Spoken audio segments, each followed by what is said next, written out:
June 27th, I think. We'll start with the Pledge of Allegiance, then I'm going to turn it over to Jim to introduce our speaker. So, Pledge of Allegiance. I pledge allegiance to the flag of the United States of America and to the republic for which it stands, one nation, indivisible, with liberty and justice for all. Okay, Jim. I get to introduce again. Taking care of business here. Come on. There we go. Okay, Jim. It's me again. Who are you? My name is Jim Patch, and I'm going to introduce Steve Kurr. And he is an orchestra teacher and what we used to call department chair, but now instructional leader, I believe, at Middleton High School. No. So, and he also does many other things. One of the things he does is he periodically gives presentations to the Madison Symphony Orchestra League, or at least he used to do that. That's how I found out about him. He's one of the presenters that have been here more than one time. I think this is about his fourth time he's been with us. This morning he was at the, what do you call it? The groundbreaking, thank you. The groundbreaking ceremony for the Wisconsin Symphony Youth Organization building. And that's where he was. And right after this, he's going to go and celebrate his oldest daughter, his oldest child's 21st birthday at the Nitty Gritty. Woohoo. Free mug. Yeah. So please welcome Steve.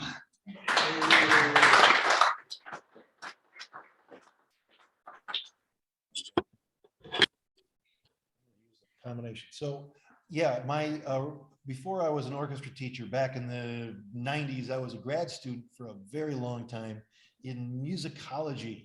And musicology is what we it's a snooty word for music history. So that's where I get my background. And then I decided that that was not going to pay the bills. So here I am teaching orchestra, but I love it. And I've been doing it for 22 years at Middleton, and I've got another 10 to go or so. Today, they asked me to talk about a person you probably heard of before. His name is John Phillips Sousa. And Sousa, of course, is the March King. And yet we're going to talk about him not in March, but in June. Sorry. Students love your jokes, don't they? I don't know that love is the correct verb there. They tolerate and groan appropriately. 4th of July. Yeah, that's right. We're close to the 4th of July and we're not too far from Flag Day. So there's a lot of good stuff going on here. Now, if I just need to get over to the spread, oh, there we go, slideshow. So I'm just going to give you a quick rundown on his biography, a little about his career, some examples of his music, and then let you ask questions as you'd like. Don't worry about reading any of the things that I throw up on the screen because I know it's small. This is mostly my notes. But I'm happy if you'd like to see any of these things later, I'm happy to send out the slideshow. Born in November of 1854 in Washington, D.C., which is appropriate for somebody who worked where he did. His father was of Portuguese descent, played in the Marine Band, the President's Own, which at that time was just a group of people playing music. It was not a very good group. We know it today as this super tight-knit, fantastically musical ensemble. It was not that way at the point.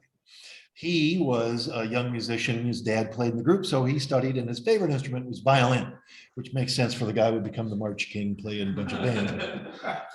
At the age of 13, his dad enlisted him to help with the Marine Band, mostly because John had been talking about, you know what, I think I'm going to go be a circus band musician. And Dad said, how about you come play for us? I'll pay you. Oh, okay, I'll do that instead of the circus band. And he stayed there for 7 years and worked, and he did everything from handing out music to repairing instruments to running sections, just all sorts of musical things. Finally, he said, I'm going to break out on my own, and he became a freelance musician around Washington, D.C.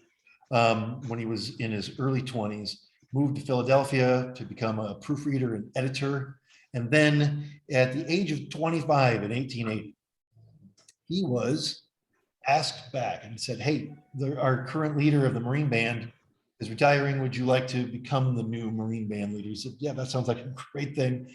And went back, and that ragtag group of people under his baton turned into this extremely tight-knit, fantastically musical machine. He changed up rehearsal procedures. He became much more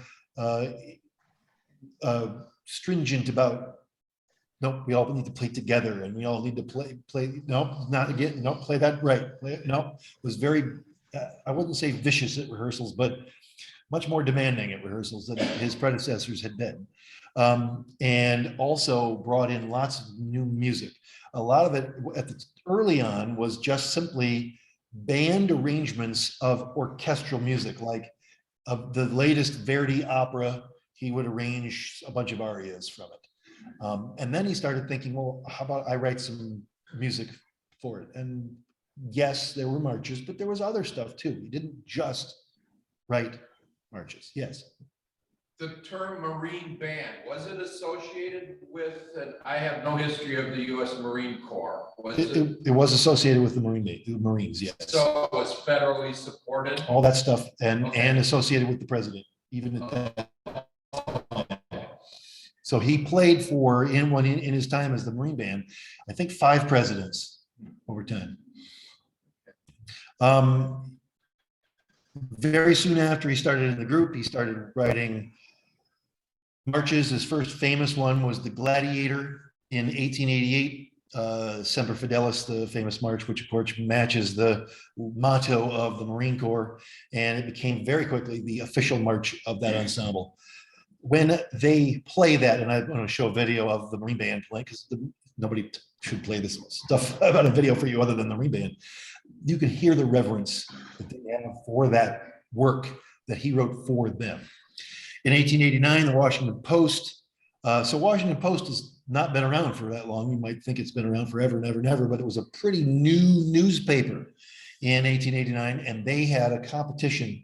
And in order to advertise for that competition, he wrote a march called the Washington Post March. It was also associated and styled after this new dance called the two-step. And it became super popular, super famous. The two-step and the Washington Post March sort of hand in hand, which is why we often hear merry-go-rounds play Washington Post March or other Sousa marches, because of that connection. At the same exact time in Europe, Johann Strauss, the Waltz King, was super famous. His march became famous even in Europe with this dance. And so the Europeans started saying, oh, Strauss is the Waltz King, then Sousa's the March King. And so he became known as the March King even in the United States, and that moniker stuck. He started recording. Yes, recording on wax cylinders, not on records, but on those old little tubes about like this. And you'd put a big one of those, tubes, those cones, and the band would play really loud into it, and it would scribe around the wax cylinder, and then you could play it back through a similar machine. Some of those are available. You can go online, go to the Library of Congress, the archive of music, and you can hear some of those original 1880s and 1890s wax cylinders of Sousa himself conducting his own groups. He started taking the group on tour once they got really good. He said, we take this show on the road, and toured a couple of times. That group has been touring ever since. He comes to the Madison area once every 2 or 3 years, not, of course, in the last couple of years, as you might guess. Not too long after that, he decided he was offered a chance to create the Sousa Band, which was a civilian group, which allowed him to not have to do all the things that military does, like get up at 5 a.m. and play for state funerals and things like that. It also allowed him to make a lot more money and to do a lot of different kinds of compositions. So at the age of 47, he toured with them for a long time. He passed away in Reading, Pennsylvania in 1932 at the age of 77. It wasn't until 50 years after his death that the Stars and Stripes Forever was officially named the official march of the United States. So lots of extremely famous works that you know and some that you don't and should. So that's where we're headed next. Where was the season band included? Mostly Washington, D.C., but also in New York. I mean, they were a touring band. Yeah. To answer Kevin's question, Marine Barracks, not number one, but it was the first one. It's about 8 blocks east of the Capitol. They still do concerts every week. They have a field that's about the size of a football field with their barracks all the way around it, and I forgot what they call him. He's the head of the Marine Corps, has his house right at the end. You can pay, it's nominal, I don't know, $10 or something like that. You can go and listen to them every week. It's like a football stadium with bleachers. You sit in the bleachers on one side. And well, there are a number of Marine bands. They even have a rifle group that flips their rifles around and all that stuff. And the musicians come around and they stand in front of the bleachers. You can ask them questions about how did you get in? There's women in there. And did you have to go through basic training? Oh, we had to go through basic training. And every question you ever wanted to ask, they have answered. So Yeah. and that's why it's the Marine Band, because it was there at the first barracks that they ever had. Two of my former high school students are now in that band. The very top band. One of them is still in basic training. He's in basic training and he's just about finished with it, and he's so happy he's just about finished with it. Because he's an incredible saxophone player. And then as soon as he was done, I found out he was almost done with his basic training. Another one of our clarinetists, who actually has already been in the service and already been through basic, she's lucky, auditioned and made it into the group. So we now have 2 woodwind players from Middleton High School who are in that Are they band. guaranteed to get in before they do the basic training and all that? They are guaranteed in, and then they, assuming they pass basic training. Yeah. So it's you've made it in musically. Now let's see if you can make it in physically and mentally. So, yeah. How big are these things? Well, I'll show you. There are actually kind of 2 groups. There's the elite center group that plays like at state functions where they can't fit too many. They also have a full concert band when they expand it out. So what did he play? So he composed over 130 marches, which is what we know him as. Also a bunch of operettas. Operetta is like a small opera, but it's more than that. It is a musical. It's a Broadway musical 50 years before Broadway musicals happened. So the current Broadway shows that you might go out to New York and see are in the same lineage from operettas, and he wrote several of those. And some of them have music that we think of as being a march, but they're not. Orchestral suites, orchestral dances, fantasies, lots and lots of just like Tin Pan Alley type song. And then lots and lots of arrangements of standard orchestral works transcribed for band. So now I'm going to take you through some of his better known works. His very first march is called In Memoriam. And this one, you can go and find, this is a recording of that band.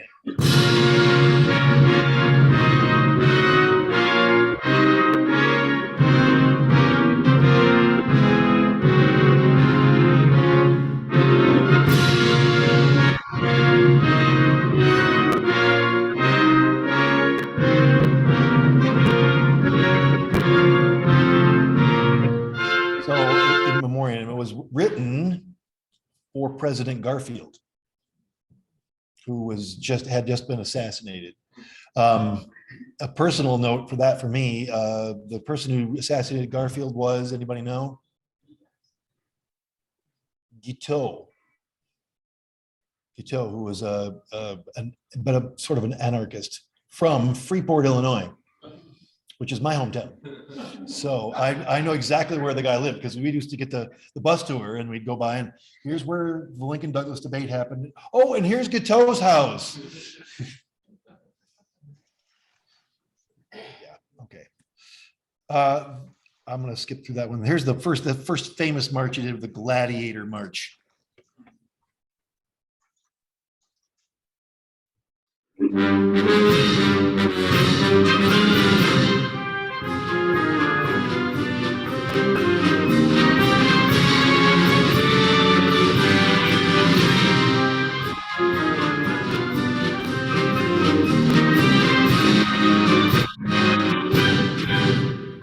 The next one I'm here, this is Semper Fidelis, and I'm going to play this whole thing for you because he talks about it. This is the current conductor of the band. Composers often receive inspiration for their greatest works from those closest to them. This is Such is the case with the music we're about to play. That's where I'm headed next. Let's see if that causes feedback. So get ready. The other one, that's the home mic. That's the home mic. I don't want to do that.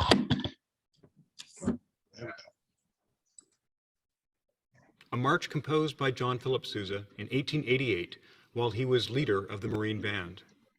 In the words of the composer, I wrote this march one night while in tears after my comrades of the Marine Corps had sung their famous hymn in Quantico. The result is a march Sousa considered to be his finest. Dedicated to the officers and Marines of the United States Marine Corps, it has been adopted as the Corps' official march and borrows its title from our sacred motto, Semper Fidelis.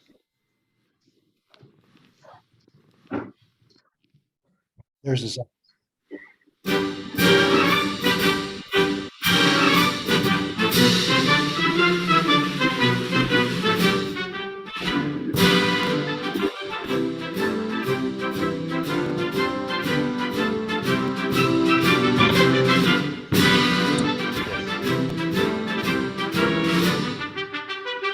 Almost.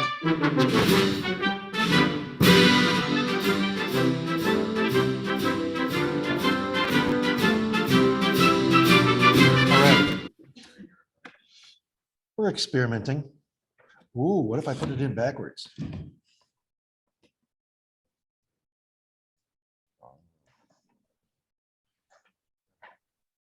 We'll keep going here. This is the Thunderer March.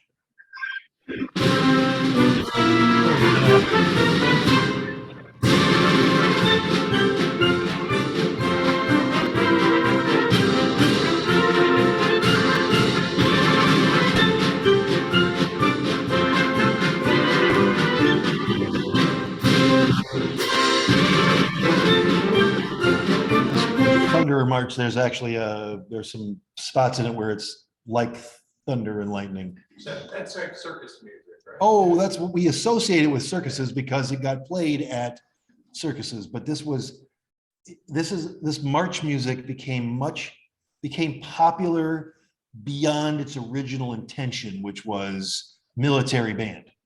So it became popular. It was really well known, partly because of the Washington Post March, but then would get played at circuses, parades in little smaller towns, high school marching bands, all the things, because this, like I said, this music went beyond its original focus. Yeah, they commissioned it to be done. So they said, hey, would you do this for us, this Marine band? Let's try to scratch each other's back here. This is that Washington Post March. I'm gonna not let him talk to you this time. Grounds of the Sousa.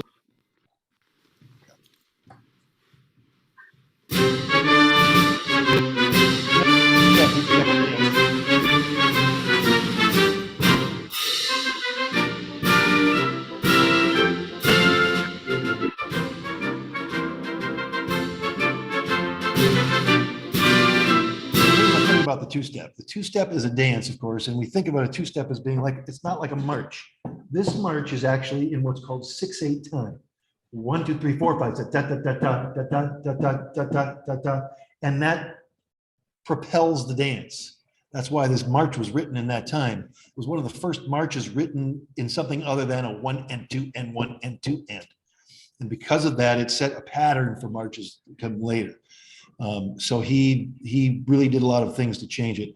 There's also structure with these marches. And when I get to Stars and Stripes, I'll talk more about the structure and what the parts are called in a march. Hang on, here we go. The next one, where are we at? Yeah, this one became famous well beyond the world of marching because of a particular television show.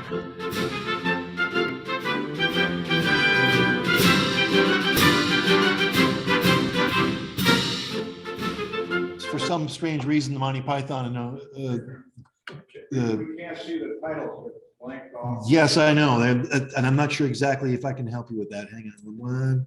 Is that now? Can you see it? No. Just tell us. No, you can. Liberty Bell March. Monty Python.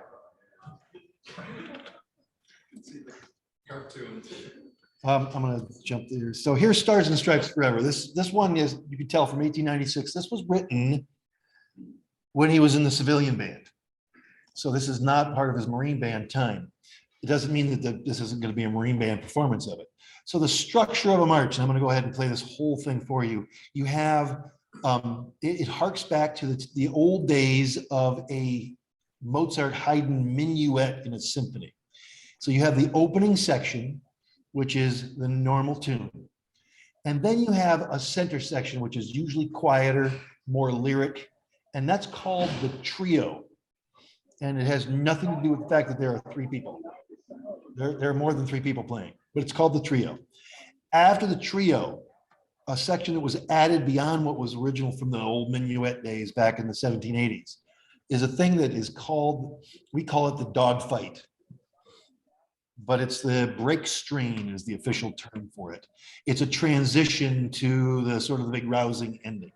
So let's play the whole thing. John Phillips Sousa I'm gonna led the jump Marine. ahead to where it actually plays. Here we go. This is familiar. The main theme.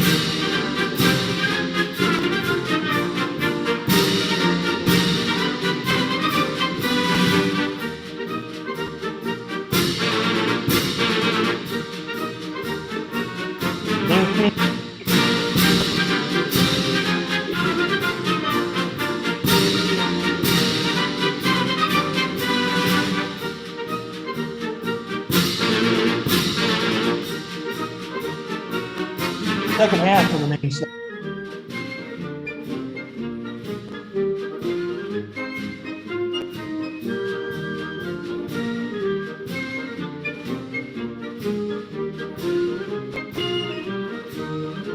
That repeats.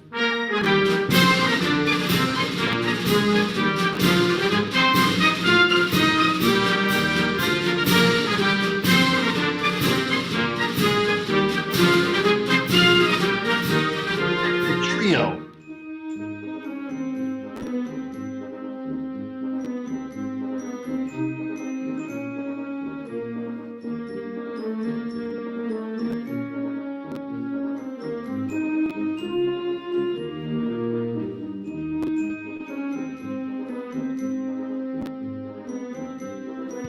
He's going to use the music from the trio with a big round line, which is very musically smart. Fight.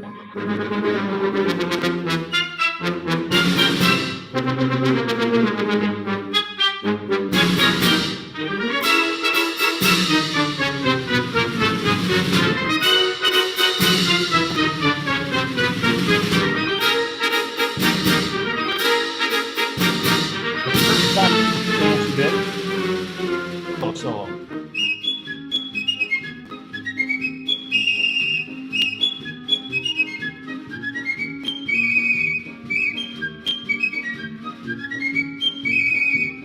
Now I'm going to stop you right there just for a second.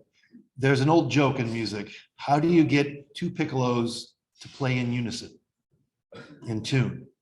You shoot one. These guys, four of them, and they're doing fantastically in tune. So just to show you how well this group plays, they've completely bucked the concept that piccolos can't play in tune.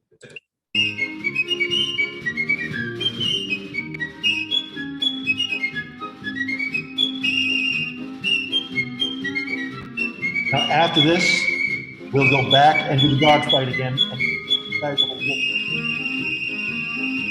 covered up by the glass.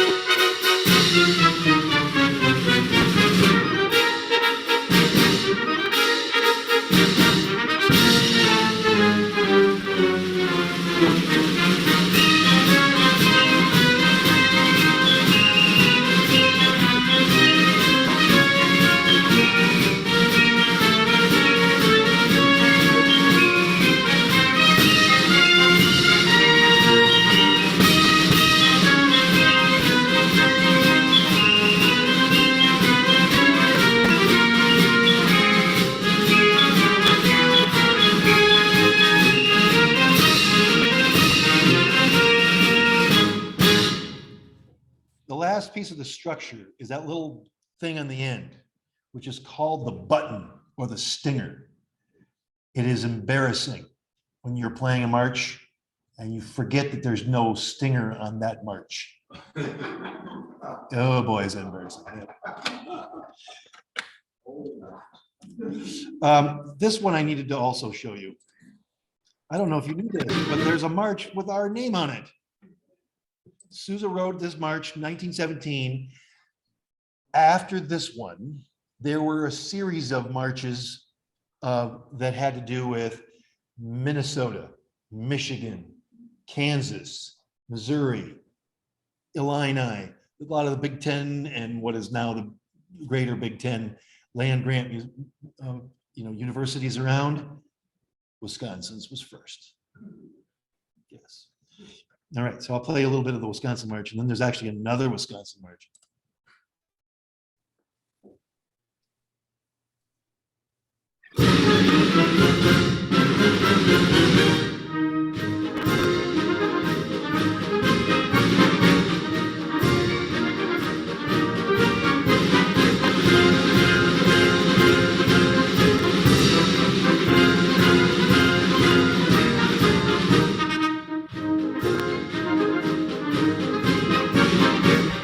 That's a nice little march. We didn't know we had that, did we? He also wrote one for Marquette University. It goes like this.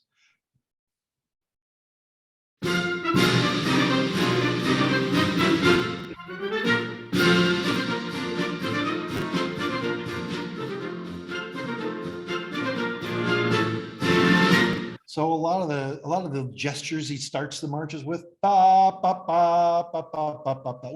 Those have become so ingrained in our culture in the United States that we don't even recognize, oh, look, he's doing that funny little thing. No, he invented that funny little thing. An extremely important composer. Now, I just want to show you that this last one here, this is his very last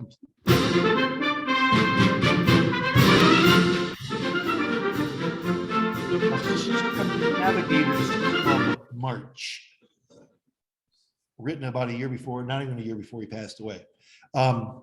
It is, by the way, really appropriate that he died in the month of March. That's right. Now, I want to play this from his operetta. This operetta is called El Capitan. And maybe you recognize that. Oh, the El Capitan March. No, there is no such thing as the El Capitan March. It's this piece written for a band.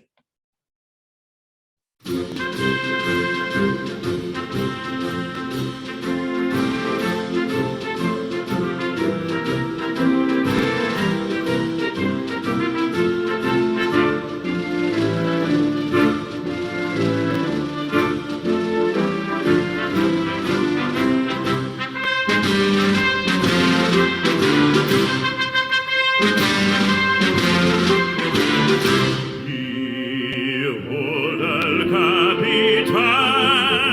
gaze on this misanthropic stare. Notice his penetrating glare. Combat him if you can. He is a champion beyond compare. Yeah, so that march we hear, maybe you've heard it on the merry-go-round when you were a kid. Not a march.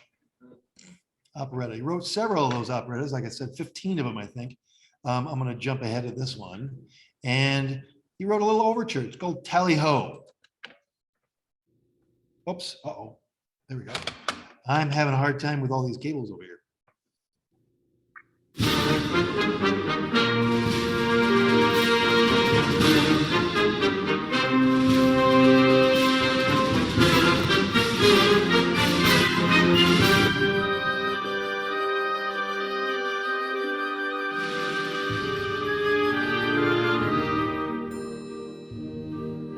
Now, as a person whose favorite instrument was, as growing up, a violin, you'd think, oh, why didn't he write any music for that? We did. This is an overture. It's actually the Ben-Hur Chariot Race. It's a tone poem, and it's got all of everything in it, including the strings. Now, this is a band arrangement of it. He also wrote this piece, which is called The Last Days of Pompeii. It's an orchestral suite in 3 movements. And this one here is called The Destruction of Pompeii. And so you might guess it's. If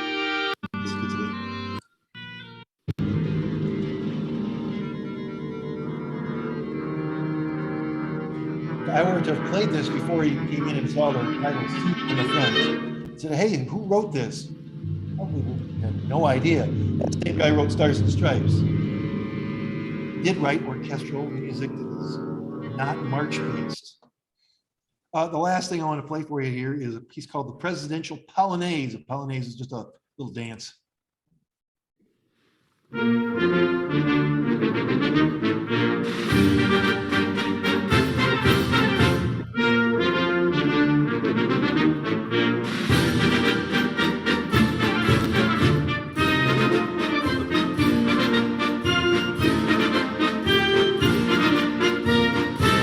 Sitting right here in the end is the one who we saw earlier as the conductor. I think this is an older recording.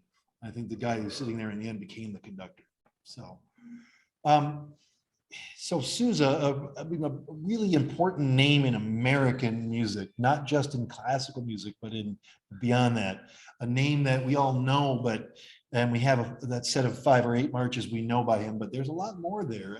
And I recommend digging in. The President's Own has a YouTube channel where they have every march, all of them recorded. So if you want to go through and find Wisconsin Forward Forever and play the whole thing for family coming up, as we get close to the 4th of July, that'd be a fine thing.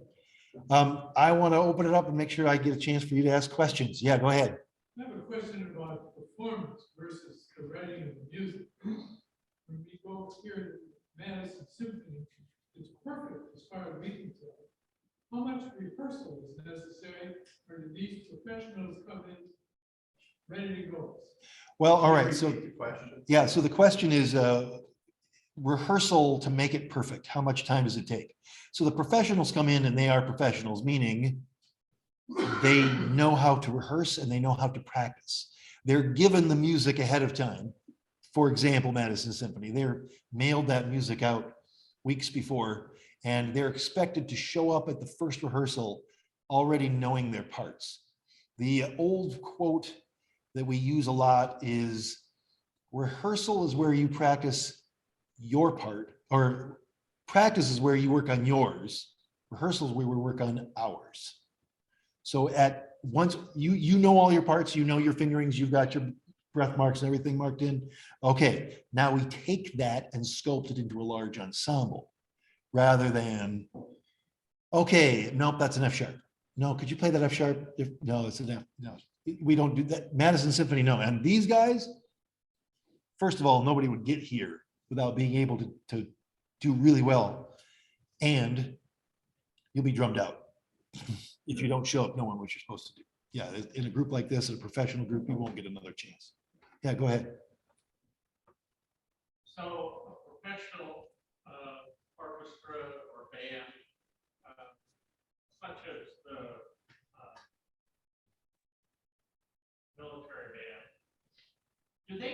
tired of playing some of these pieces so often? So do you get tired of playing a piece when you've played it a lot? So the answer to that is yes and no. Talk to somebody who's been on tour with a Broadway show.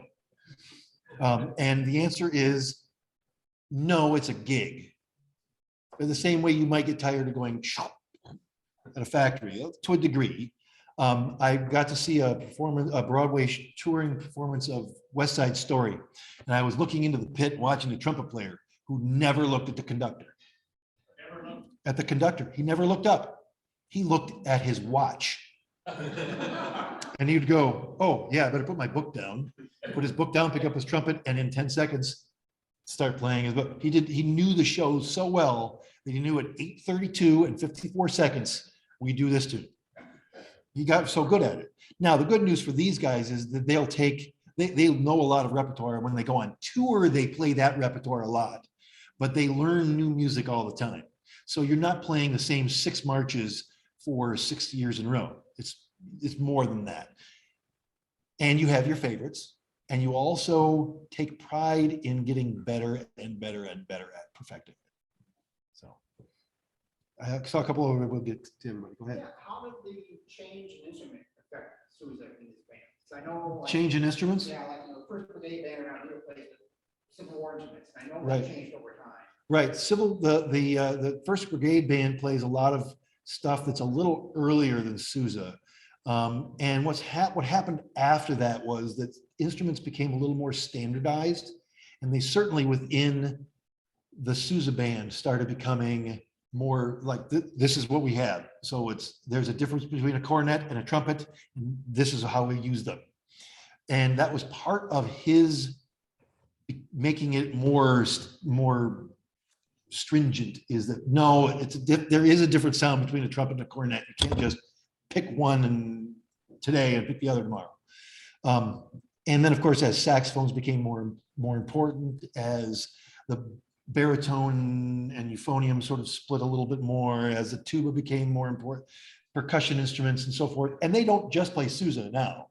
These guys play full concert band literature, so they have a lot more involved. But when Sousa's time, yeah, it was closer to the First Brigade Band, but he helped push beyond that. Go ahead. Did Sousa feel boxed in by being known as the March King, and he did these other musical compositions to kind of show his breadth, or is there any evidence of that? So he liked being the March King because it gave him lots of opportunities for people to say, hey, would you write something for us? So he used it. So he used that. He was a very practical composer. I would also say that in some ways he wasn't a composer first. He was a band leader first, and just happened to write music for his group, and then also for other groups he did. So he sort of had a captive audience too. Hey, I wrote this new piece. Here, you're going to play it. I've done that with my students too. I've written pieces and said, well, thanks for playing that. Well, did we have an option? No. So there's a little bit of both going on. Yeah, go ahead. I'm going to tie this into Tom's question. He actually changed the tuba to become a sousaphone. Can you talk about that a little bit? And then I noticed when they were panning the band that the baritone players also have their baritones reconfigured. Did he do that? He had a lot to do with that. He worked with several other instrument makers to create the sousaphone. The idea was that the tuba, which is a really, really big trumpet that sits on your lap, isn't good for marching. And if you were going to go into a parade, a state's parade or something like that, the person carrying the tuba has got this big thing. So you rewrap it. The tuba and the sousaphone are almost identical instruments. You just take the tuba, you unwind it, stretch it out, and then you rewrap it in another way so that you can carry it around on top of you.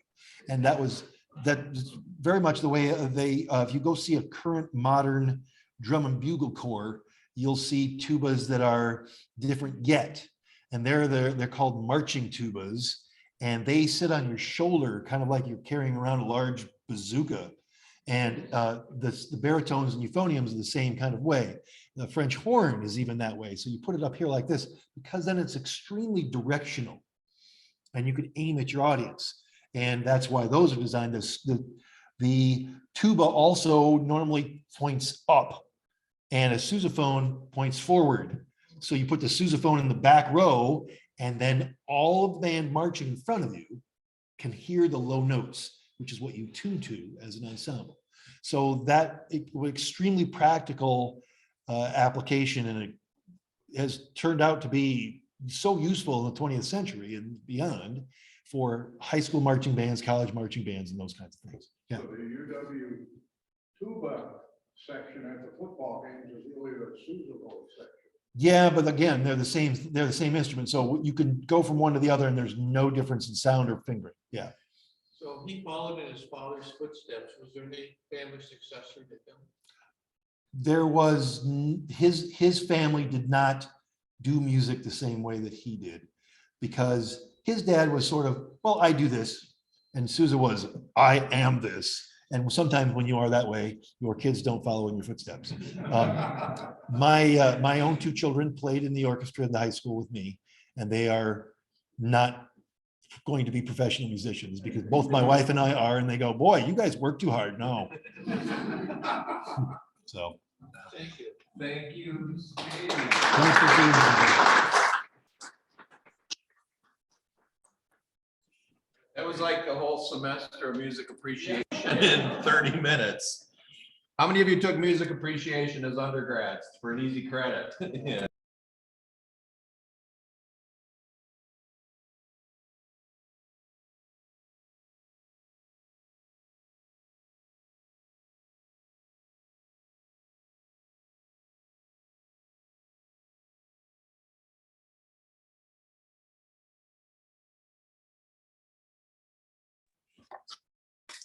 Okay. So it looks, what did I count? 16 of us here, I think, and about 4 at home. Oh, we've lost some. Just a couple of announcements from me. In the email I sent out yesterday, no meeting next week. Remember, it's 4th of July. Go watch the parades, think about John Phillips Sousa, and go from there. And then in 2 weeks, we have the Canyon Scholars Program, which is funded by the International Committee. We're going to hear an update on that as that transitions from a father to a son. But that's like an 80-year-old to a 50-year-old. So it sounds like a really good program that we're supporting down in Mexico. And then in 3 weeks, we have Joe Parisi coming in, the Dane County exec. So think of your political, non-political, but county questions, because we can't have politicians in, but I don't know what you've told them you can talk about, but hopefully we'll be able to get a lot of Q&As in. Board meeting is also on the 18th. I know Meg was on and had to leave, but I know I talked with Tom about committee budgets, et cetera. We got to get those in. Eileen, thanks, Dave. Eileen's email had the end of June activities, and there's a link to the Miracle League video that Channel 3 did. It's about a 5-minute piece. Really neat to see parents sharing how Miracle League is impacting their children, et cetera. And again, at some point, we'll have a Kiwanis night out at one of the game nights, and we'll all be out there, I hope. Tom. They told us, I think I talked to you on the phone about this, they're going to be expanding the park.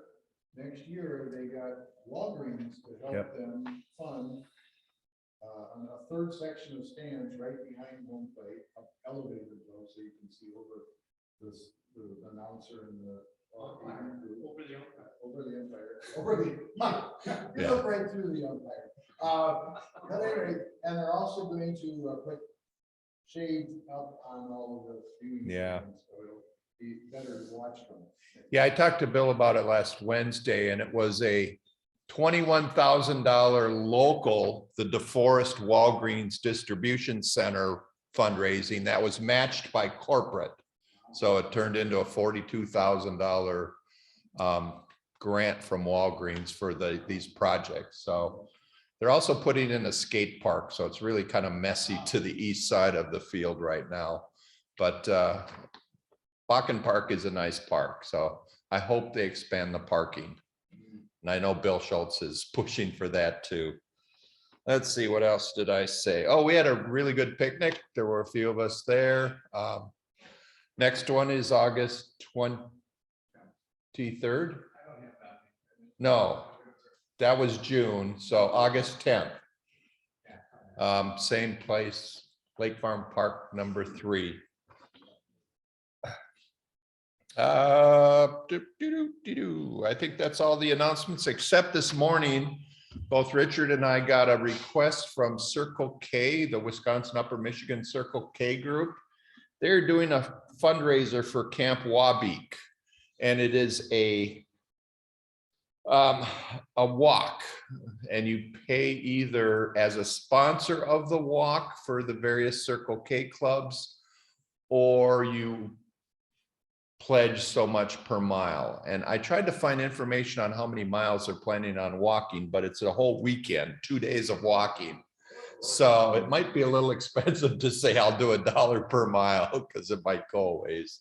But anyways, I'm going to bring this up with the board next, the 18th, I think will be, but I'm going to check with them to see if we can wait that long, because a gold sponsorship is only $250.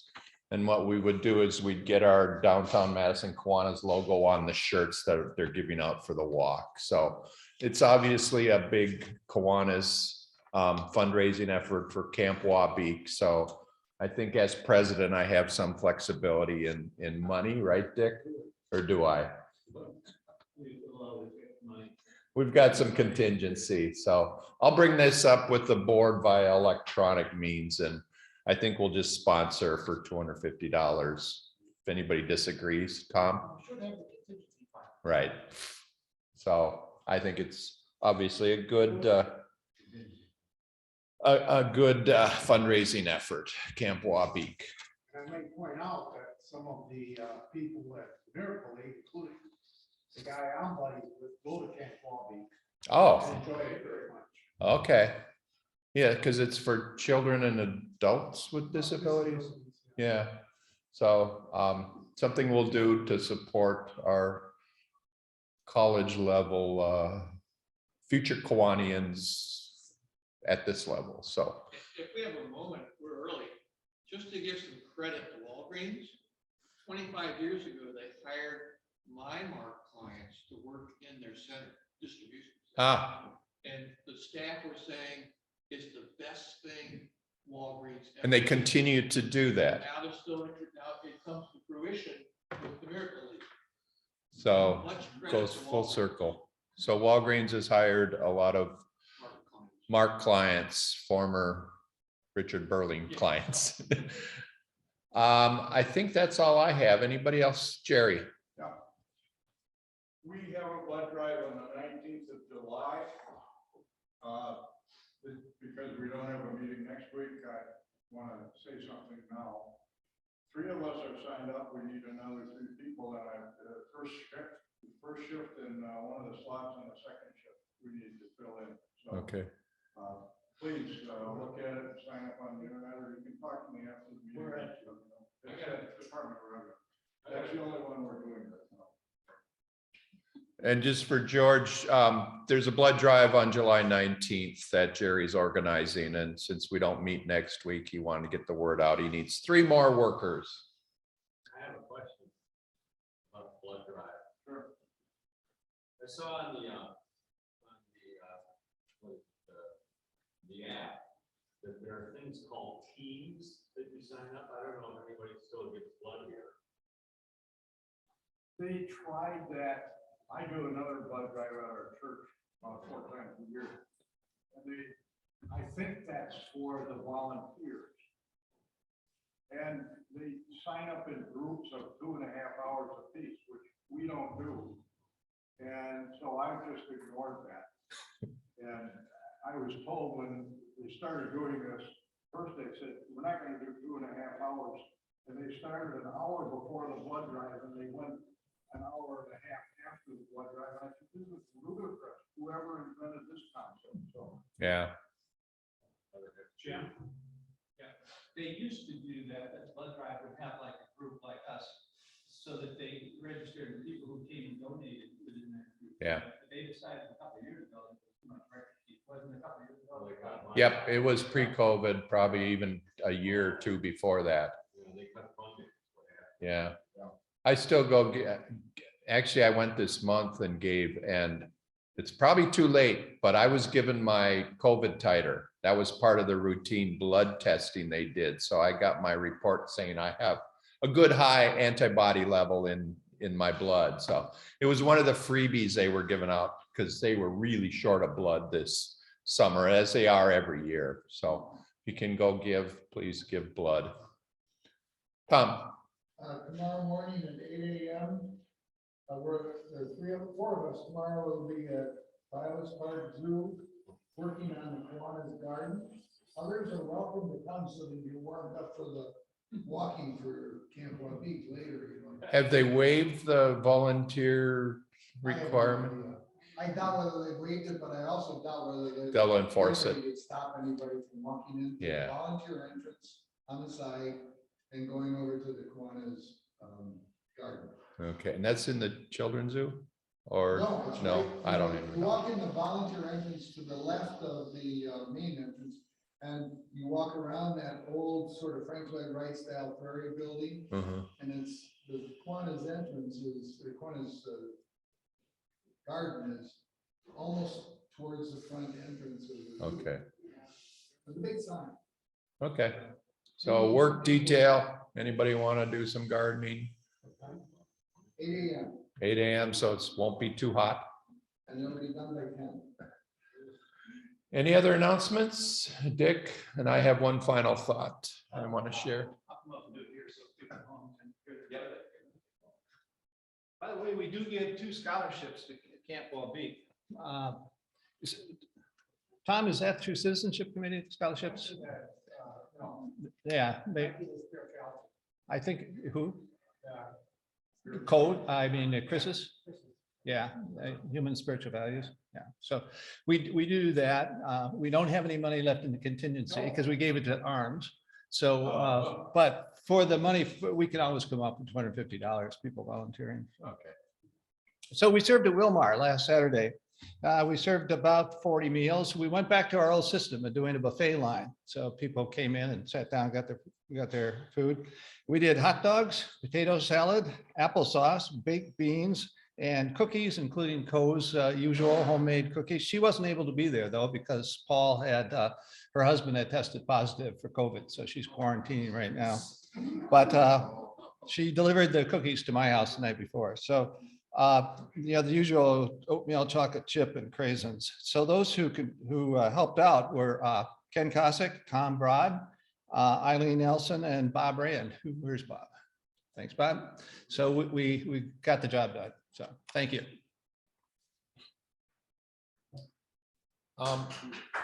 Yes, Wilmar. My last thought is on something that Tom, Dolly, Paula, and Ken are involved with, right? Ken's on it? Going nowhere with finding a board member, somebody willing to step up and be on the board, which is an easy job. It's once a month, an extra hour, but then also president. So we need somebody to follow Meg, and they are not having any success. So really think about it. And an idea might be we could do co-presidents, so you share the duties and responsibilities and don't have to be here every week. We're going to have to recycle. We don't have that many new members, so there's nothing wrong with doing a second term as a co-president if we can find 2 people. So talk to Tom or Dolly or Paula or Ken if you have any inkling about it. But as a club, we've got to solve this pretty soon. So I don't know if Meg will take on 2 years. Or Oh, she's back. Oh, darn it. I thought she was gone. No, well, we just have to, as a club, be realistic and rotated the wrong way. and yeah. And think about how we're going to survive. I mean, it's not a big deal to be the president. We can share duties. I don't mind doing the weekly email with things, but we're struggling to find people, and we being the nominations committee. So give it a thought, and I don't know what we'll do if we don't have anybody. If no one in the club is willing to step up to a position like that, then what's the point of having a club? Yeah, it's a shared responsibility for administering this. We'll figure it out, but I just want to say that they are struggling. They have done a lot of phone calling, a lot of arm twisting, and so far it's been futile. Okay, any other points? Kevin, Oh, go ahead, Meg. I'll throw an offer out there. I'll split 2 years with someone. She'll co-chair. So Meg will co-president her second year. So that's half the responsibility. And I know Meg next year has to go for about a month. So I don't know if I'm asked to do that or what the responsibilities are for taking over when the president or co-president has to be out. But we need to figure it out as a club. As Tom said, what good is a club if we can't find a leader to spend a few extra hours with things? We have Richard as secretary, we have Dick putting in time. So just something to think about. Any other comments? Moment of reflection is Tom Smith, and then we're out of here. So, yep.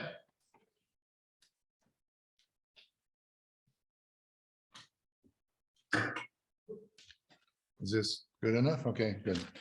Oh, no, I took this from an author called Jason Gay. I don't know. Does anybody know who Jason Gay is? Jason Gay's a writer. He brought it originally from Wisconsin, University of Wisconsin, and he's was originally a sports writer for the Wall Street Journal, and now he writes more broadly because he has a sense of humor. And this is called A Conversation with Humility and Grace. And so you have to pretend that I'm two people, and I'll start by describing who they are, and then I'll eventually lapse into the conversation. Humility, you go first. Grace, no, you, I insist. Humility, you always have to be the gracious one. Grace, it's in my name. Okay, fine. I guess I would start by saying it's been a tough bunch of years. Grace, you can say that again. It's been a tough bunch of years. Not a lot of us out there in the world. Humility, I see pockets of it. There are selfless, decent people out there still being selfless and decent. Grace, humble and graceful people too, but we're getting harder to find. Yeah, we're on the run. We're in the Human Qualities Relocation Program. They moved us to a new town, got us plastic surgery, gave us disguises. Meanwhile, it's been a few big years for the competition. Oh yes, our nemesis, Grace. It's been quite a time for cynicism or self-interest or sanctimoniousness or smugness or narcissism. Oh yeah, fabulous few years for narcissism. I saw narcissism the other day at the supermarket. Couldn't stop talking about how great it was. Let's not talk about this one, zero self-awareness. It's just been an epic period for that human quality. You're not kidding. Zero self-awareness is like a career move now. Say whatever you want, do whatever you want. No consideration of conflicting things you said before. Hypocrisy is a big feature, not a bug. Hypocrisy is today's hot accoutrement. What about spinelessness or cowardice? Aren't spineless and cowardice the same thing? I think you're right. You're always so graceful. It makes me nuts. I have my moments. I do get mad. You do roll your eyes watching cable news. It's all the zero self-awareness. We should mention some of our other friends who haven't been around so much. Yes, courtesy, dignity, empathy. Yep, haven't seen them in ages. It's a shame. Honesty, replaced by its loathsome cousin, dishonesty. Compassion. Compassion left town in the bus quite a while ago. Do you know what I fear? No, what? I worry the world is not set up to reward virtuousness anymore. Being terrible is the big shiny everything. The terrible learn to lean into their terribleness because they know it will get attention. You underestimate patience. Perhaps. I'm growing impatient. I'm tired of it. Patience ran off with reasonableness. That's another one I can't think of the last time I saw reasonableness. Is that all we should say? I worry we sound cynical. It's okay. It's important to tell the truth. Any last words? I would just say, stay humble. Absolutely. Have a little grace.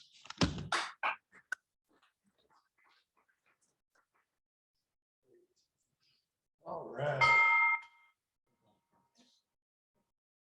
See you in 2 weeks.